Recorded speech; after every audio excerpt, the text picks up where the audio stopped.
Okay, so it's a very quick video. I want to put one out there about what makes me happy now compared to when I was younger. And by younger, I mean I'm an old man, so I'm 48, knocking on 49.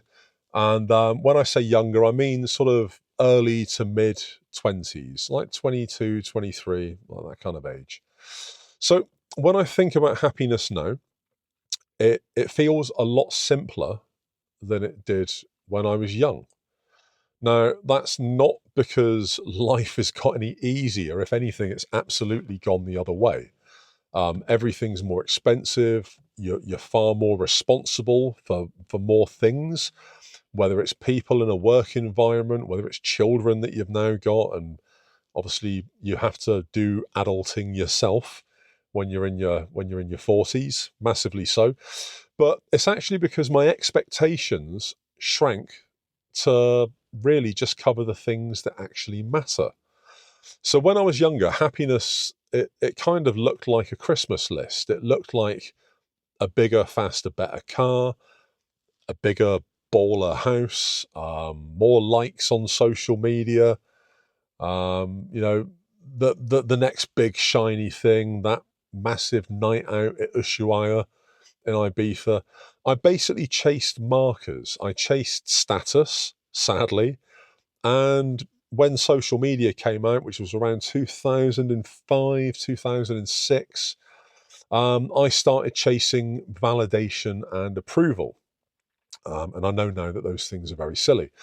But the idea was that if I collected enough shit, if I basically collected enough followers, enough likes, that all these hollow bits in my soul would gradually fill up and I'd feel complete.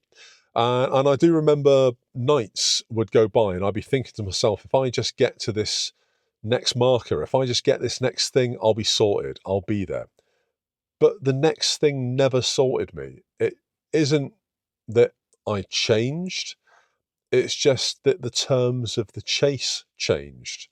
So now happiness shows up as, I guess, a lot smaller and a lot quieter in terms of things. So it might be something simple like a proper coffee. And I do like bougie coffee. I've bought all sorts, but my favourite at the moment is Black Ivory. I like Black Ivory coffee. I get it from Amazon, and it's a vice. But that's the thing that makes me happy. It might also be a mate that doesn't become a social post, just a friendship that is a friendship in and of itself.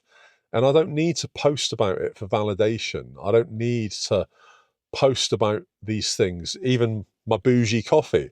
I don't need to post about it for likes. I don't feel that I get anything from it anymore. It's a bit like another thing is getting through a workday without the constant low grade panic about shit wages and money. It might be finishing a gig and then just enjoying the deafening silence afterwards once it's all done and just lying down on my couch when I've got back home and hearing that kind of tinnitus noise that you get after you've been to a good concert. It might be something like that. These are all things that matter. And I get to enjoy that deafening silence, believe it or not.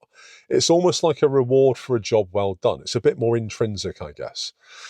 But it's also being able to pay somebody to fix something for 30 quid and feeling the relief of not doing it badly myself.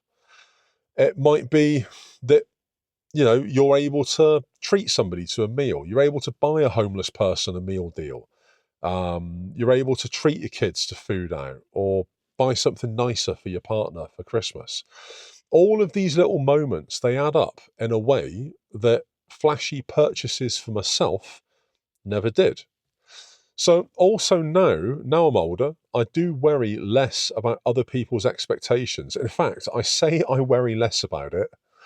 Oh, I really don't care. As you get older, I think once you get to about 40, 45, I think at that point the penny drops. And as you get older, you stop performing for strangers. And that's liberating, it's freeing. And I think you start building rituals for yourself. It might be like a walk. It might be a small ritual that you go through with music, maybe listening to a certain song on the way to the gym, or banging out a song that sounds half decent, full blast in your living room while you're doing the housework.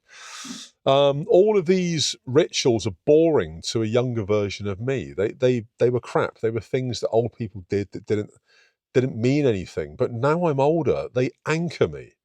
They absolutely do. They give me shape to my week. They give me a shape, I guess, that money and status absolutely never could and never did. And I know that now, looking back. So here's the hard hit.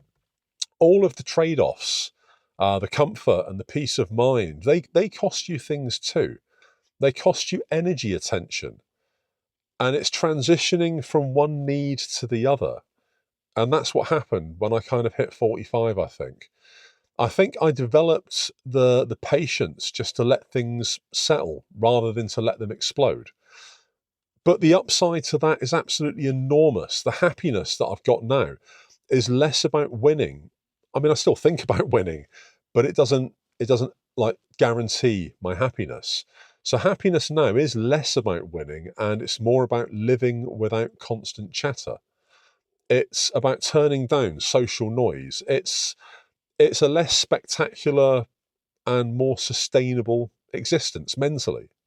So if you're watching this and you feel like your own expectations are actually running you rather than the other way round, change your mindset. Seriously, try and downshift. Try and measure your life in small comforts that you can keep, not in one big purchase that will ask you for constant upkeep.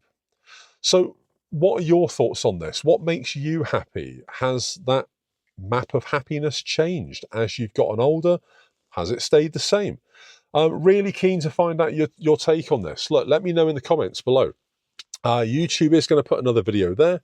Like, follow, subscribe, ring the bell, all that jazz. Probably another video tomorrow. Goldman, peace out.